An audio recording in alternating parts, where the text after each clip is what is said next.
ગુજરાતમાં કોંગ્રેસની સ્થિતિ દિવસે ને દિવસે નબળી થતી જઈ રહી છે. 2017માં ગુજરાત કોંગ્રેસના 79 એટલે કે 79 ધારાસભ્યો ચૂંટાઈને આવ્યા હતા. ત્યારબાદ ગુજરાતમાં કોંગ્રેસ ધીમે ધીમે જેમ ડોલરની સામે રૂપિયો ઘસાઈ રહ્યો છે તે રીતે ભાજપની સામે કોંગ્રેસ ઘસાઈ ગઈ છે. 2022ની ચૂંટણીની વાત કરું તો 2022ની વિધાનસભાની ચૂંટણીમાં ભાજપ 156 બેઠકો સાથે વિક્રમ સર્જક ઐતિહાસિક જીત મેળવી સત્તા પર આવ્યું હતું પાછું, અને કોંગ્રેસ એ વખતે માત્ર 17 બેઠકો જીતી શકી હતી. આ 17 પૈકી 5 ધારાસભ્યોએ કોંગ્રેસનો હાથનો સાથ છોડીને ભગવો ધારણ કરી લીધો અને કેસરિયા કરી ભાજપમાં જોડાઈ ગયા. એ 5 ધારાસભ્યો કયા સંજોગોમાં ભાજપમાં જોડાયા એ અલગ મુદ્દો છે, પરંતુ આજે જે મુદ્દાની વાત કરવા આપની સમક્ષ આવ્યો છું કે ગુજરાતમાં રાજ્યસભામાં કોંગ્રેસની સ્થિતિ જે થવા જવાની છે એની વાત કરવી છે. દોસ્તો, ગુજરાત રાજ્ય મુંબઈ રાજ્યથી 1960માં અલગ થયું અને જે પ્રકારે વિધાનસભાની રચના થઈ અને પછી રાજ્યસભામાં પણ વિધાનસભ્યો જે હોય એ ચૂંટીને જે સાંસદોને મોકલે, ઉમેદવારોને મોકલે રાજ્યસભામાં, એ સાંસદોની જે સંખ્યા હતી કોંગ્રેસની પહેલા મજબૂત હતી. અને એક સમય એવો હતો કે ગુજરાત કોંગ્રેસનો મોટો ગઢ માનવામાં આવતો હતો.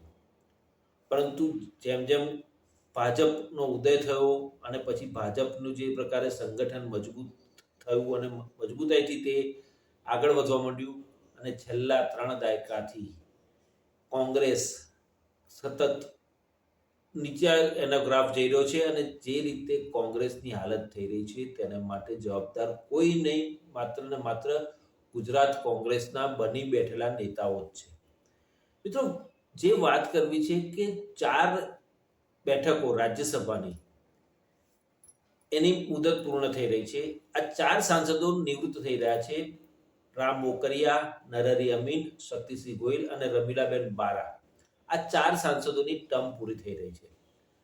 ચૂંટણી પંચે રાજ્યસભાની આ 4 બેઠકો સહિત દેશની 24 રાજ્યસભાની બેઠકો માટેની ચૂંટણીનો કાર્યક્રમ જાહેર કરી દીધો. હવે જે પ્રકારે 4 બેઠકો ખાલી થવાની, એમાં કોંગ્રેસના એકમાત્ર સાંસદ હતા રાજ્યસભામાં, જે શક્તિસિંહ ગોહિલ પણ નિવૃત્ત થઈ રહ્યા છે. અને હવે જ્યારે ચૂંટણી યોજાવાની છે 18મી જૂને, એ દિવસે અને ઉમેદવારી કરવાનો જે સમય છે 8મી જૂનની આસપાસ ઉમેદવારી કરવાની છે, તો કોંગ્રેસ પોતાનો ઉમેદવાર ઊભા રાખશે તો પણ જીતવાની શક્યતાઓ નથી. કેમ કે કોંગ્રેસ પાસે એટલું સંખ્યાબળ છે જ નહીં. કોંગ્રેસ પાસે માત્ર 12 જ ધારાસભ્યો છે અને રાજ્યસભામાં કોઈ પણ સભ્યને જીતવા માટે 46 મતની જરૂર પડે, અને 46 મત મેળવ્યા પછી જ એ રાજ્યસભામાં ચૂંટાઈને જઈ શકે. જ્યારે કોંગ્રેસ પાસે એવો કોઈ વિકલ્પ નથી કે 46 મત મેળવી શકે. એટલે સ્વાભાવિક છે કે રાજ્યસભામાં ગુજરાતમાંથી 0 પર પહોંચી જશે કોંગ્રેસ, અને ઇતિહાસમાં પહેલી વખત આવું બનશે. કોંગ્રેસ નબળી થવા પાછળ જે પ્રકારની અહીંનું ગુજરાતમાં કોંગ્રેસનું જે રાજકારણ છે, અંદરના વિખવાદો, આંતરિક જૂથબંધી, જેટલા નેતા એટલા જૂથ, અને જે પ્રકારે બની બેઠેલા નેતાઓ અને છાપેલા કાટલા જેવા નેતાઓ જ આગળ પડતા હોય અને યુવાનોને આગળ કરવાની વાત જ ના કરે અને આવવા પણ ન દે, અને જ્યારે પણ કોઈ રાજકીય વિશ્લેષક અથવા તો વરિષ્ઠ પત્રકાર કે કોઈ એમની સાથે વાતચીત કરે અથવા તો કોઈ નેતાના ઇન્ટરવ્યૂમાં પણ એવું પૂછવામાં આવે તો કે એ લોકોને ખબર ના પડે, કોંગ્રેસની વિચારધારાથી હજી એ લોકો દૂર છે, એ લોકોને ઘણી શીખવાની જરૂર છે. અરે ભાઈ, શીખવાડશો તો યુવાનો આગળ આવશે ને. ભાજપે પોતાની કેડરને વખતો વખત ચેન્જ કરતા રહ્યા ને. આજે ભાજપ ક્યાંનું ક્યાં પહોંચી ગયું. દેશના મોટા ભાગના રાજ્યોમાં ભાજપ શાસિત રાજ્યો છે અને ભાજપના મુખ્ય પ્રધાનો છે. ગુજરાતમાં પણ ભાજપના મુખ્ય પ્રધાન છે અને ભાજપ 30 વર્ષથી શાસન કરેલું છે. એ શાના માટે? તો એ લોકો નવી કેડરને આગળ કરી રહ્યા છે, યુવાનોને આગળ લાવી રહ્યા છે. જ્યારે કોંગ્રેસમાં ઘરડા થયા છતાં પણ પદ ના મોહ ના છોડે એવા નેતાઓ પ્રદેશ પ્રમુખ હોય અથવા હોદ્દેદાર હોય અને એ લોકો જ નક્કી કરે ટિકિટોની વહેંચણી અને ટિકિટો કોને આપી ને કોને નહીં આપી એનું ડિસિઝન એ લોકો જ લે. અને જે પ્રકારે ભરતી સોલંકી અને અમિત ચાવડાનું જૂથ જે રીતે એક્ટિવ છે એ જોતા એવું લાગી રહ્યું છે કે આ બંને કાકા બાપાના જે ભાઈઓ છે એ લોકોને કારણે જ કોંગ્રેસનું પતન થઈ રહ્યું છે. હા, કોંગ્રેસનું પતન થવાનું કારણ બીજું પણ છે કે કોંગ્રેસના ધારાસભ્યો જે ચૂંટાયેલા છે અથવા તો જે નેતાઓ છે એ પાછલે દરવાજે ભાજપના સરકારમાંથી પોતાના કામ કઢાવી લે છે. એટલે વિધાનસભામાં કે વિરોધ પક્ષ તરીકે જે ભૂમિકા એમણે ભજવવાની જે ભજવી શકતા નથી, કારણ કે દબાયેલા રહેવું પડે. પોતાની ફાઇલો ક્લિયર કરાવવામાં માહેર એવા ધારાસભ્યો જ વિધાનસભામાં જાય છે અને ચૂંટાય છે અને એવા જ નેતાઓને ટિકિટ આપવામાં આવે છે જે સત્તાધારી ભાજપ સાથે સાંઠગાંઠ કરી પોતાના કામ કરાવી લે છે, પરંતુ પ્રજાના પ્રશ્નોનું કશું વિચારતા નથી. તો દોસ્તો, જે રીતે કોંગ્રેસ ઝીરો પર જઈ રહી છે ગુજરાતમાંથી રાજ્યસભામાં, તેના માટે માત્ર ને માત્ર કોંગ્રેસના નેતાઓ જવાબદાર છે.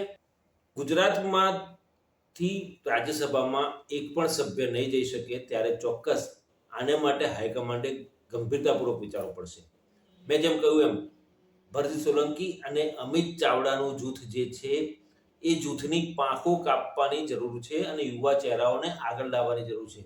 ઘણા બધા યુવાનો છે ગુજરાત કોંગ્રેસમાં, પરંતુ એમને જો પ્રદેશ કક્ષાએ સારું નેતૃત્વ થતું એમને કમાન સોંપવામાં આવે તો ચોક્કસ ભાજપને હંફાવી શકે એવી તાકાત કોંગ્રેસમાં છે.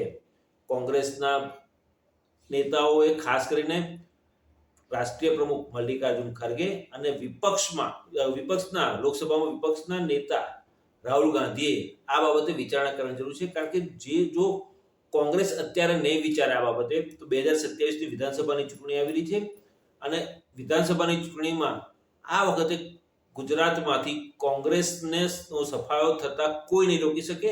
અને જે વડાપ્રધાન નરેન્દ્ર મોદીએ ઘણા વખત પહેલા કહેલું કે કોંગ્રેસ મુક્ત ભારત અને કોંગ્રેસ મુક્ત ભારતની શરૂઆત ગુજરાતથી થશે ને કોંગ્રેસ મુક્ત ગુજરાત થઈને રહેશે. એટલે અત્યારથી ચેતી જવું વધારે સારું રહેશે. અને જો કોંગ્રેસને સજીવ રાખવી હોય અને જીવંત રાખવી હોય તો આ જે નેતાઓ બની બેઠેલા છે અને જે પોતાની જ મરજીથી પ્રદેશ કક્ષાએથી ડિસિઝન લે છે એ લોકોને તાત્કાલિક હટાવવા જોઈએ. નહીં તો રાજ્યસભામાં જેમ ઝીરો થઈ ગયા એમ લોકસભામાં ભલે 2024ની લોકસભાની ચૂંટણીમાં એક બેઠક જીત્યા, પણ વર્ષોથી 26 બેઠક ભાજપ જીતતું હતું, એક પણ બેઠક નહોતા જીતી શક્યા. આ વખતે 2024ની ચૂંટણીમાં માત્ર બનાસકાંઠાની એક બેઠક જીત્યા, એક જ્ઞાનીબેન ઠાકોરના કારણે. પણ હવે જો કોંગ્રેસ નહીં જીતે તો હવે પછીની કોઈ પણ વિધાનસભાની ચૂંટણી કે લોકસભાની ચૂંટણીમાં કોંગ્રેસ ઝીરો પર જ રહેશે, જેમ રાજ્યસભામાં હવે ઝીરો તરફ આગળ વધી રહ્યું છે. દોસ્તો, આ વિડીયો આપણે કેવો લાગ્યો એ ચોક્કસથી લાઈક કરજો, શેર કરજો અને ડિજિટલ દર્પણના કમેન્ટ બોક્સમાં કમેન્ટ કરવાનું ના ભૂલતા. અને હા, મારી આ ચેનલને ડિજિટલ દર્પણને સબસ્ક્રાઇબ કરવાનું કદાપી ના ભૂલતા.